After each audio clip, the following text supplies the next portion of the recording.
ready? Are you ready? Are you ready? Are you ready? Are you ready? Are you ready? Are you ready? Are you ready? Are you ready? Are you ready? Are you ready? Are you ready? Are you ready to get it? You ready for war? Live is back, are you ready for more? The waiting is over, it's time to get poppin'. We all wanna win it, just cash in the pocket. Be alive, nothing can top it. Fantasy's back, football's the topic. 50 down for 50 in profit. Boss at the top and we all wanna drop. I'm taking the spot, bury the coffin. Time for the action, enough for the talk. Time to get crackin', live is back. And speaking the facts, the champions boss is back to back. Don't happen that often, enjoy the throne. It's time to get off and welcome back. It's time to get started, time for the weak and the strong to be part. We're all in the war, fight to the finish. Mad about trades, but it's part of the business. Do what you need, it's all about winning. Try to be king on the division. Wanna be champ, that is the mission. White with the flow, this is tradition. Ready to go, time for the show. Roll your bloods, get ready to blow. Get ready to hear the good and the bad. You might not agree, but it's only on facts. If you get ugly, yeah, that means you're whack. Geno and Matt, finally we're back.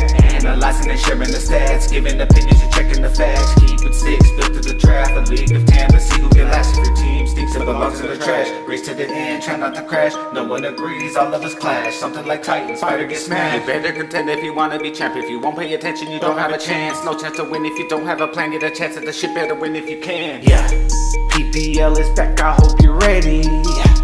PPL is back, I hope you're ready. PPL is back, I hope you're ready. I hope you're ready. Wave after wave, bomb after bomb, bullet after bullet, explosion after explosion. Interconference warfare is upon us. Alpha and Omega's best and worst will clash over the next 3 weeks. And this is especially important in a season where a lot of teams are sitting in the middle of the pack. These wins are going to probably decide playoff spots over the next few weeks. Geno the Gent here with my man Ulysses S. Hey, you guys know what it is. PPL Live. We're getting ready for week 6, but we already know what it is. Before we get to week 6, let's take our eyes back to week 5. Starting with Only for the Boss, leaving no doubt. Downing the Argonauts like they did in the Final Four, 163 to 110. The United Players, the Destroyers, the PPL's hottest team, 4th straight win over Trey Fitty, 147 to 139. Patty's Twins still alive. The old guard of the Omega Conference staying in it, 126 to the Gavs, putrid 91. Squad underestimated. Season 2 of No Excuses. Season 2 as Ulysses' favorite. Finally showing the promise. 150 to 117.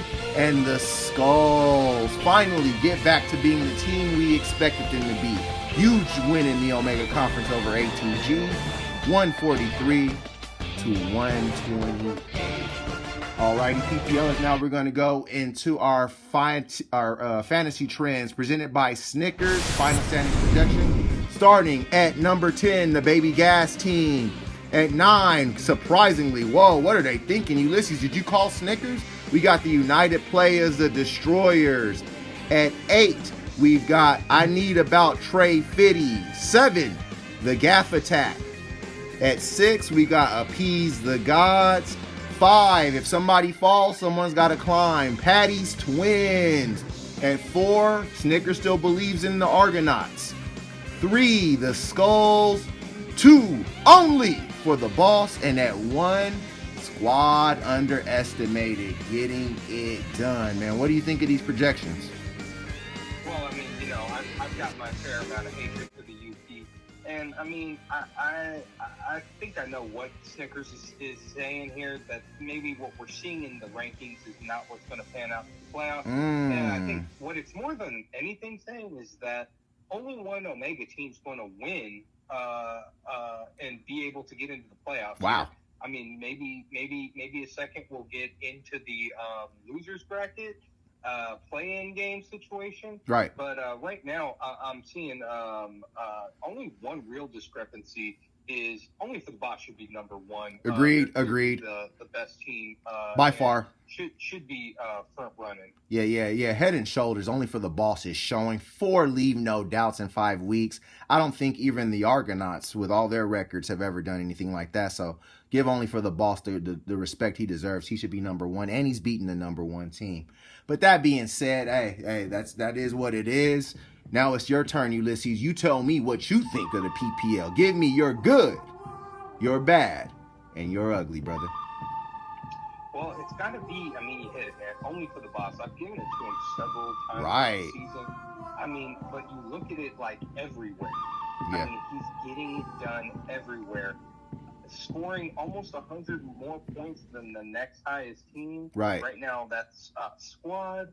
I mean, on top of that, I mean, he's only made one move since draft day. This team is pretty much as drafted. Mm-hmm. It's disgusting. Right. Nobody's competing. No. I mean, trust me, the Argo better be happy this wasn't the prestige matchup of the week. Right. It got ugly, and so no, man, it's just hats off, man. He's just killing everybody right now. I mean, and really, I don't see a spot where he's really deficit. We'll see what happens bye weeks, right, and how this bench depth goes. But hey, as long as Kansas City's playing, he's going to be winning. Right. No, definitely, man. I 100% agree with that. In fact, I mean, I can't even go there good because you did. What's your bad? Bad, I need about Trey Fitty. Man. Surprising. You know, he's doing good, man. Well, I mean, I had this guy as my good last week. Okay. I think that we look at this scoreline. I mean, he loses by 8 points. He rolled the dice with Jags' coach. I mean, it was an unnecessary play. I get it, Houston's bad, but there were better coach picks out there. He does everything else the same. And, I mean, he's already in on the Jags. He's got Trevor Lawrence as QB. So I think he could have went with a better coach play. And I mean, again, he'd be in the 3-way tie still for definitely the Alpha Conference. So, no, definitely. I said I didn't know where Trey Fitty was going to go after last week. Not liking what happened last week. I just think it was a bad week. Hopefully he can bounce back. No, definitely. And give me your ugly, man. Ugly, it's got to be the Gaff, man. He's the only team that didn't crack 100. Man, you looking at my pages, man. Yeah, and I mean, I'm looking at this, and he's got 5 guys under 5 points. Like, there just wasn't anybody getting it done. We heard about Russell Wilson looking at potentially a season-ending injury. We'll see the extent of it. Right. But, I mean, especially, again, when bye weeks are coming up, I mean, he was really expecting to have Russell come in and potentially win a game. Starting gig. Yeah. I mean, Jalen's been outstanding, but besides A.J. Brown, I mean, there's not a lot of guys I believe in on this team.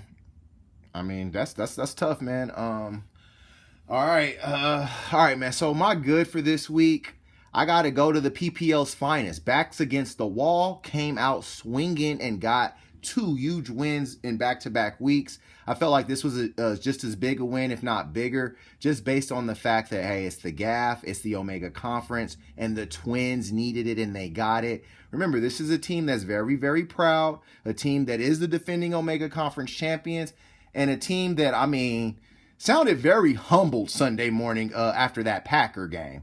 So, I mean, for them to bounce back, Dameon Pierce continues to be the guy that she drafted. Austin Eckler has turned into the hero she expected. And really, it really comes down to Michael Pittman and Jonathan Taylor. If Jonathan Taylor is able to get back to just being not even the guy he was last year, if he's just the guy he was in his rookie year, the year before, the Twins are looking at making a run later in the season. That's why they're my good. Winning when you need to win is better than winning when you want to win. And they needed to win last week. They got that win, so they're my good. My bad, man, is the Argonauts. And let's just be real here. Typically, they're the team that's leaving no doubt. They're the team running away with the Omega or the Alpha Conference. And right now, they're in a reverse position right now, sitting at 2-3. I'm looking at Najee Harris right now. Not very impressed. I mean, you got T. Higgins sitting in the flex at 0 when you got Gabe Davis on the bench with 35.6. The coach lost from Green Bay. I mean, and the surprising thing was that they were actually up at one point on Monday night. I mean, I don't know if that says anything about them or more about only for the boss's chief dependency. I'm going to go with the latter. I mean, the Chiefs are a high scoring team, and the matchups just broke that way. The Argonauts have not been very good this year. They've had 2 weeks over 150, but every other week they've scored. They've failed to get past 110. It's just not a good start to the year. Dropping Alpha Conference games early may come back to haunt the Argonauts when we get on that bubble time in the playoffs, because the Argonauts will be amongst the bubble teams. This is not an Alpha Conference championship team. And my ugly, man, I got to agree with you, man. And this is the first time we've done this year, but I'm going with the Gaff. He was one of my preseason favorites, and he's got me looking crazy out here with just following up loss after loss. I mean, the first 2 losses, he started the season 0-2. Those first 2 losses were bad coaching decisions. Now we're just seeing that his team may not be as good as he might have expected. I'm looking at A.J. Dillon with 3.4. I don't understand the Khalil Herbert start with 1.1. And, I mean, CeeDee Lamb's not I don't know if he's going to uphold that 88 lineage that the Dallas Cowboys hold so hard and fast to. Things have got to improve. When your only true playmaker is your quarterback, where everybody's getting a lot of points typically at that position, you might be in some real trouble. They do have a few opportunities to get right this week, but I'm just not liking what I'm seeing from the Gaff, especially after what I thought was going to be such a promising season. They've got to get it together and get it together fast. If not, they'll be looking up at the rest of the season and playing spoiler sport, which is not a position the Gaff definitely wants to be in. But that being said, what's past is prologue. We've talked enough about week 5. It's time to get into week 6 as we start in our first matchup. In fact, this is also the first prestige matchup of the week in PPL history, going all the way back to 2009. Alpha versus Omega.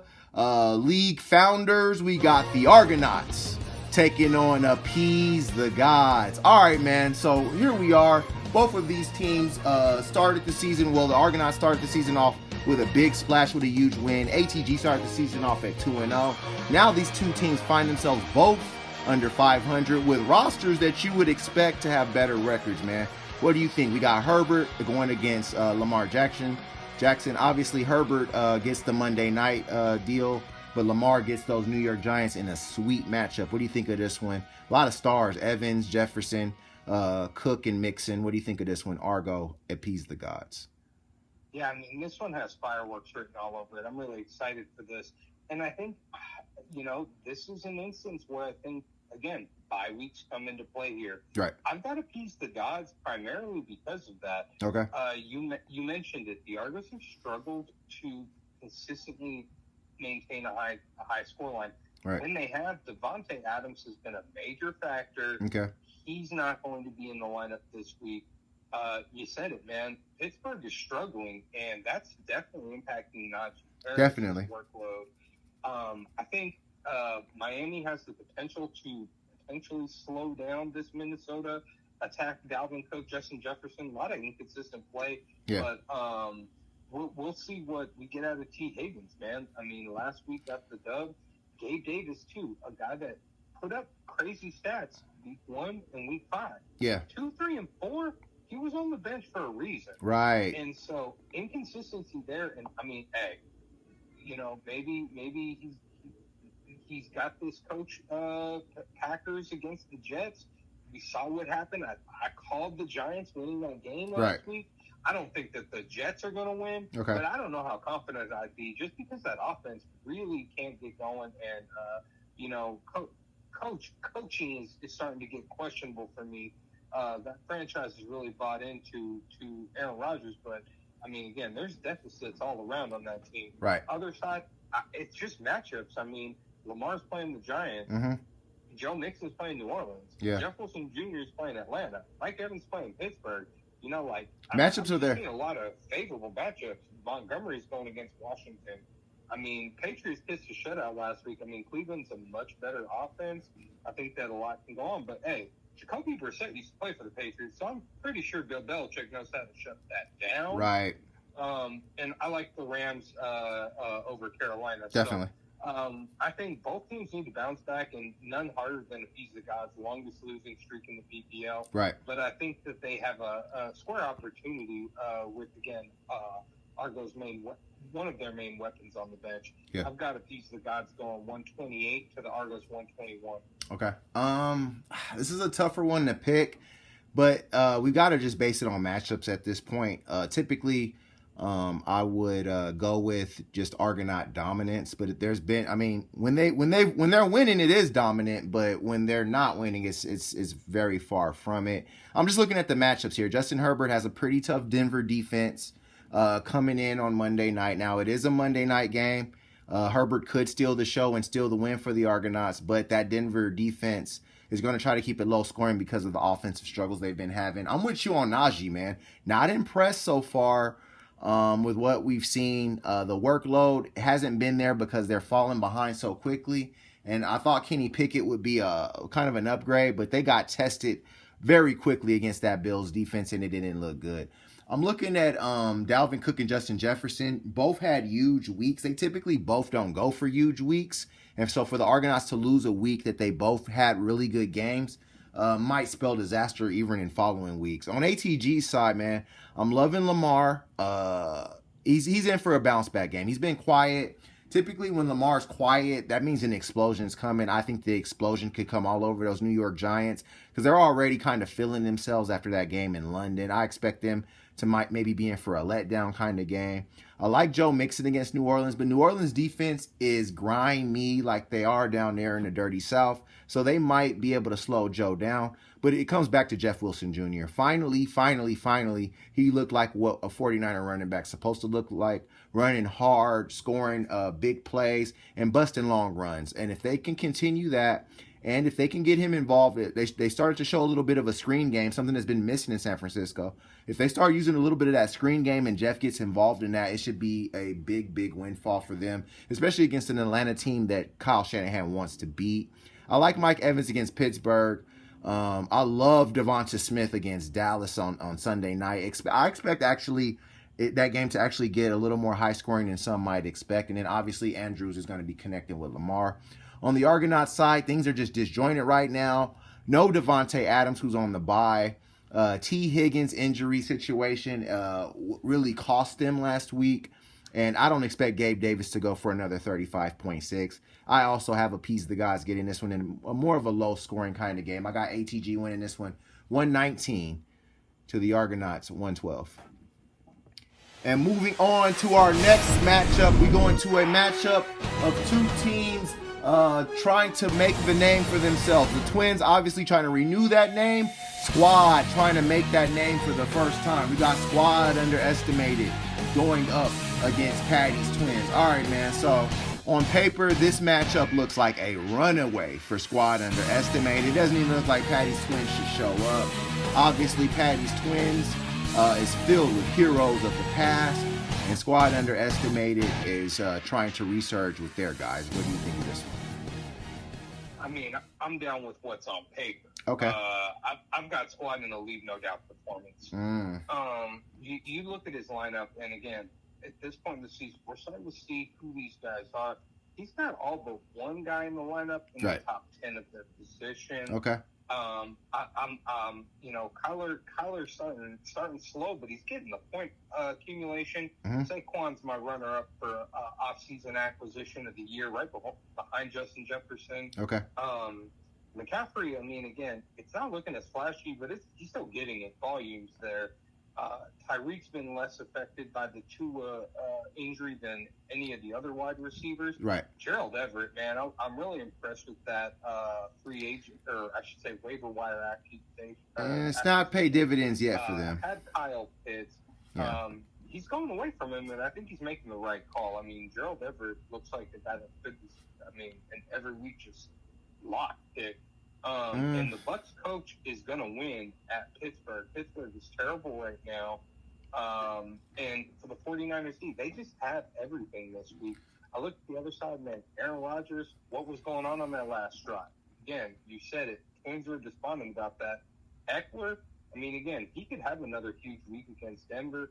I don't know what's up with Jonathan Taylor and that whole Indianapolis offense. They're leaning a lot on it right now, and It's not there. Good. I mean, Matt Ryan's not really taking care of football. I don't know who's going to be playing quarterback in Denver this weekend. Zach Ertz should be a beneficiary, maybe a major check. Like if the Twins pull this off, Zach Ertz is probably a big factor. But again, George Pickens, I wouldn't be playing no wide receivers in Pittsburgh right now. But I mean, hey, she's got Kenny Pickett on the bench, so maybe she's thinking something's gonna happen. But overall, I think this one's a runaway for Squad. I mean, I've got them going 151 to the Twins 126. All right. You know what? I'm gonna pick the upset here, and it's for a few reasons. Squad underestimated exploded for 150, and you really blowing that horn for Gerald Everett. Gerald Everett had 0.7, and this is the first time Squad underestimated actually got them in the lineup. He had 0.7 last week, Ulysses. I mean, I think you're looking more at his past production than his production in week 5, because it was not there for Squad. If they did stumble last week, they would have probably been looking very sideways at Mr. Everett, who had his slowest week of the season thus far. I actually would get Kyle Pitts back into that lineup because I think Atlanta's going to be behind. And once they get behind, I think that the ball will come Pitts' way. I'm also looking at Austin Eckler on Monday night against the Denver team, who was a better pass defense than run defense. I think Eckler can get loose, especially if he even takes like a short screen for a big play. I really like that play there. The Twins were despondent over Aaron Rodgers' performance, and I think he was a bit despondent too. He did not like going to England to get humbled by the New York Giants. Expect him to take that out on the other side of New York in the Jets. I'm with you on the Indianapolis Colts double up, but I think that they may be spoiling for a get right game against the Jags. The Jags have kind of come down to earth from that early start that they had, and I could see the Colts maybe getting right against them. You're right about Sutton, but at the same time, he's still a big-time receiver, and regardless of who they put at quarterback, he's a massive target. He can't be missed. Zach Ertz, I feel like you said, may be the key to this matchup. If they get into the red zone and instead of Kyler running it in, he hits Zach Ertz, that could really benefit the Twins. I actually like the George Pickens play because, I mean, quiet as kept, the young guy is doing a pretty good job of being a reliable receiver for his young quarterback. They're both rookies. These guys are going to grow together. Since Pickett has come into the lineup, it looks like our guy has 12 catches, and he's got 185 yards over those 2 games. He had 11 last week against Buffalo, so it's not a bad play. Against Tampa Bay, it's going to be tough, but he may sneak a score in there, so I don't mind the George Pickens play from the flex. On Squad side, I don't really like Alvin Kamara against Cincinnati. I saw Alvin Kamara get a lot of his usage from screen passes last week. Taysom Hill is now vulturing Kamara. He's already got Mark Ingram to worry about to vulturing. So Kamara, I mean, this might blow up in my face, but I don't see him helping Squad run away with this one. Saquon, yeah, it's a good matchup, but I think Baltimore is going to actually be able to get up on the Giants, make them abandon their running game. And Saquon may be looking like he was looking in London until he got that late touchdown. Christian McCaffrey, we've talked about this ad nauseum. I'm just not impressed with anything going on in Carolina right now. And I think that the Rams can really stymie that run game. Tyreek Hill is going to be missing Teddy Bridgewater and Tua Tagovailoa. The new guy did target him a lot. But I expect somebody from Minnesota to sit on that, and they just give him a bracket coverage. I expect actually a better game from Jalen Waddle. That being said, I got the upset. I got Patty's Twins getting this one 131 to Squad underestimated to 129. And moving on to our next matchup, we go into a matchup of one team trying to get back to where they wanted to be and another team scratching and clawing for life. We got the Baby Gas team taking on the Skulls. All right, man. So BGT, they're making the moves. They're looking around. They're trying to find the right combination. Really didn't work out for them on the Skulls side. Finally, they since week 1, they look like the team we expected, man. What do you think of this one, BGT Skulls? Man, I got it as my lock of the week for the Skulls. Oh, gosh. BGT's just been struggling to put up points, and I mean, this week it looks to continue again. Right. Josh Jacobs is not going to be in the lineup. They just haven't been able to get the right lineup. I mean, they've had decent scoring lines, especially on the bench as well. Yeah. But I just look at the other side, and Josh Allen is, for me right now, the MVP of this league. Oh, for sure. I mean, what he's able to do on all facets. I mean, he's a game changer. You look down the lineup. I mean, again, I think Ramondre is just getting going. Jamar, I think, again, as that team goes through the season, I think that his chemistry with Joe Burrow really comes to be a factor. Hey, Taysom Hill's out here doing things. Butts playing Pittsburgh. Bills coach. I think Bills get that win in Kansas City. Okay. I just think that they're the best rounded team, both offensively and I'll say defensively. Getting a guy like Von Miller to bring some of that veteran leadership, a guy that knows how to get to the mountaintop, he's getting that whole defense playing a little bit better. And so I expect the Skulls to really cakewalk this one. Okay. Baby Gas team, this would be a great win to get, but I think this is just a get-right week for the Skulls. Build on the week that they had against ATG last week and really put themselves as the premier number 2 in the Omega. All right. I've got them going 126 to Baby Gas team's 98. All right, man. I'm with you here. I think the Skulls also get the win here. Josh Allen is projected for almost 30 points, man. I mean, that's saying something in itself. Ramondre Stevenson is finally going to get what we've been talking about. Ramondre is going to get those carries. He's going to get those goal line carries. He's going to get those catches. I think Damian Harris is out a few weeks, so Ramondre Stevenson's projection is going up, up, up. I like Aaron Jones in a bounce-back game against the Jets. And Amari Cooper at home, quiet is kept. Amari Cooper is the man at home. His home road splits are ridiculous, but at home he's going to average about 22. But on the road, he's only averaging about 3. So I like the Amari Cooper play at home, even though it's against the Patriots. The Taysom Hill start is very interesting in the tight end spot. I mean, it's like you're starting a goal line running back / quarterback player there. It's not a bad play.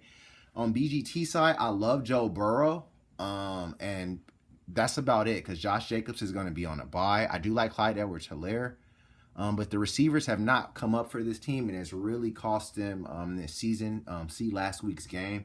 BGT may be able to keep it competitive. They may want to get J.K. Dobbins in there. But in the end, I got the Skulls getting this matchup, man.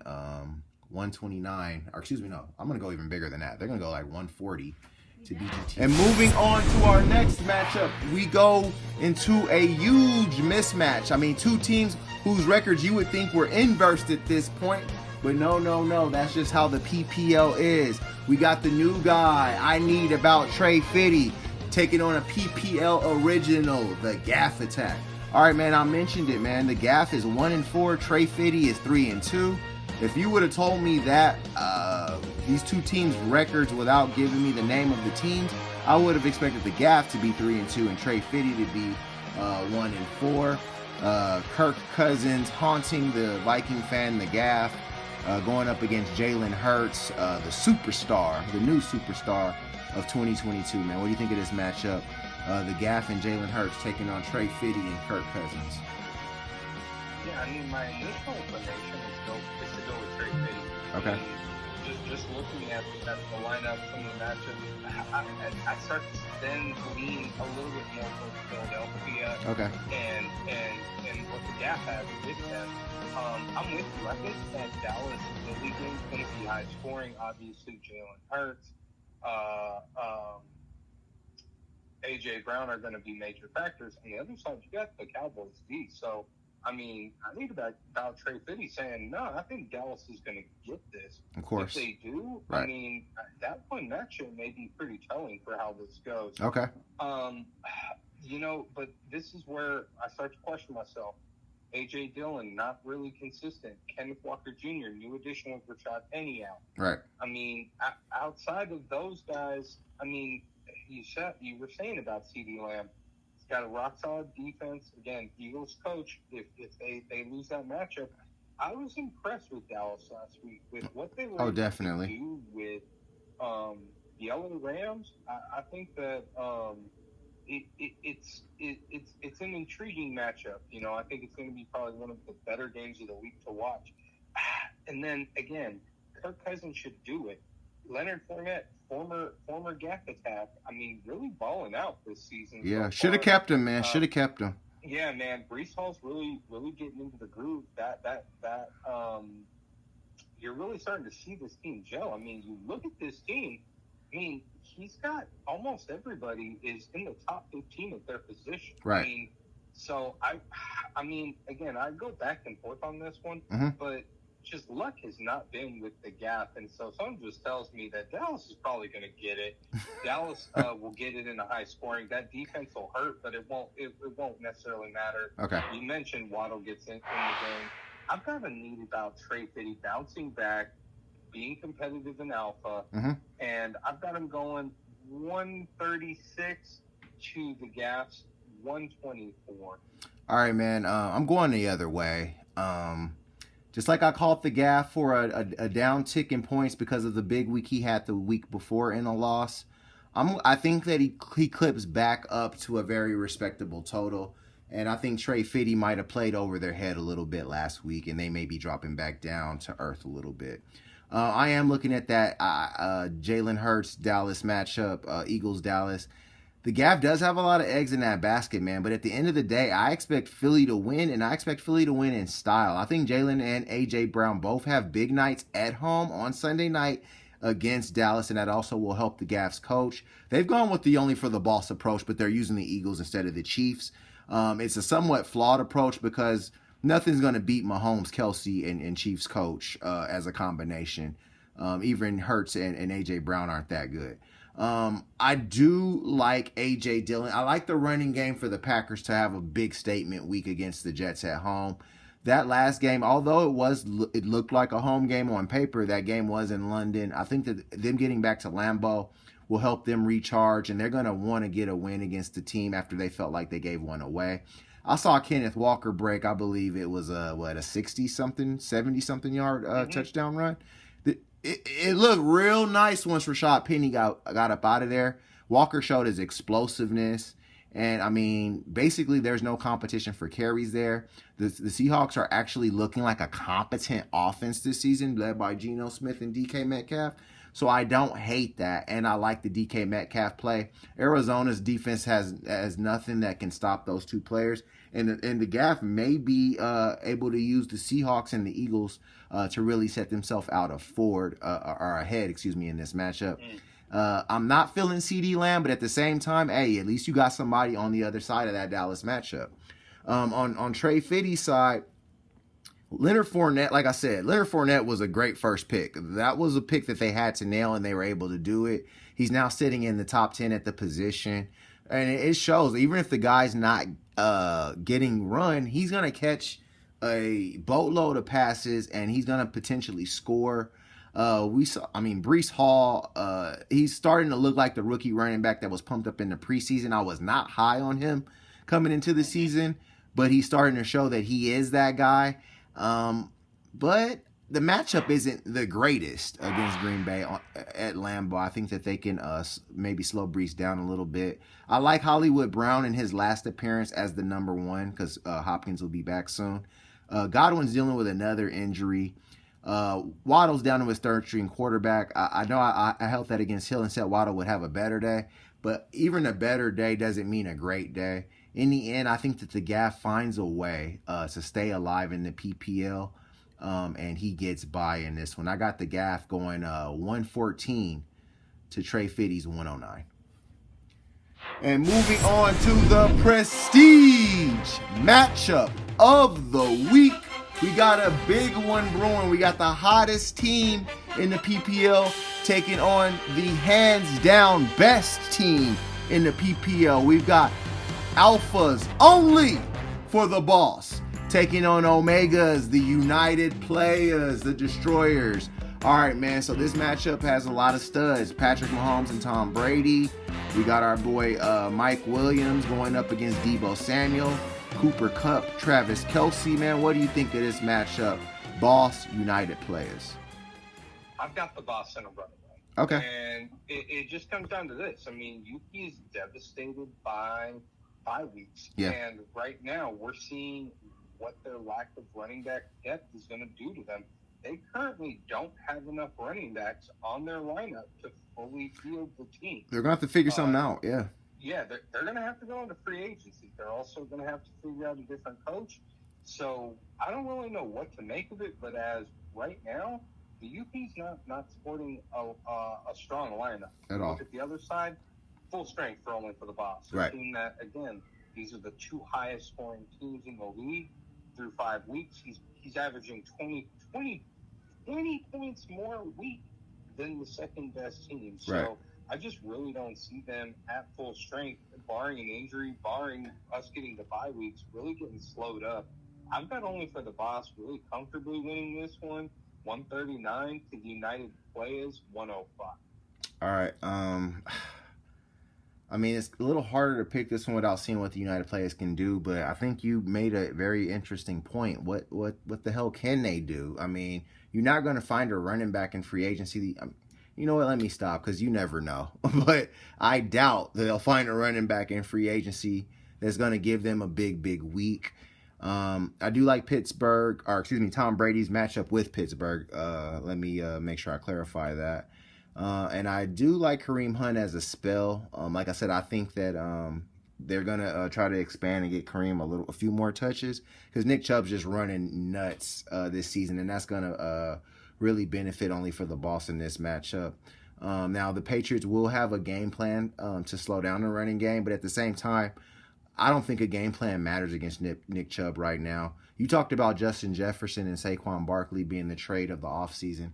Nick Chubb's the number one player in the PPL right now, and I'm sure the Argonauts are missing that right now, despite having Justin Jefferson. Barkley's a close second, but I would say Nick Chubb is the top acquisition of the offseason as of right now. I love Stephon Diggs in a big-time shootout with the Kansas City. I mean, he's going to be eating off of that Chiefs-Bills matchup all game long. It's going to – I don't even see where they can really be slowed down. He's doubling up with Deebo Samuel and George Kittle in the San Francisco-Atlanta game. I guess he has the same regard for Atlanta as you and I do. And he's sticking with Green Bay coach. I like the matchup against the Jets. Zach Wilson has not impressed me at all this season. That running game has been getting it done. And the Chiefs coach, maybe they take the L there, but I don't even think that matters in the end. I'm with you, man. I got only for the Boss really stretching out their lead in the PPL and going on the death march to the number one seed. I got only for the Boss winning this matchup. 142. I think the United Players make it interesting and get a few guys in the lineup. 142 to the UP's 127. I say Brady, Mike Williams has a big game to make it look closer than it was on Monday night. And maybe Juju Smith-Schuster, scores a TD off of Mahomes. But in the end, only for the Boss would be too much. Alrighty, PPLers, thanks for another great week of PPL Live. Please like, comment, and subscribe. I love to see the comments, even if it's just something to just shout out your own team. Say whatever you want to say on there. I like all the comments, and I like to see them. Please like. Obviously, the thumbs up are great. And if you haven't subscribed, you should have done that a long time ago. That being said, good luck. Have a good week. Geno the Gent and Ulysses S. Hate signing off. May the odds be ever in your favor.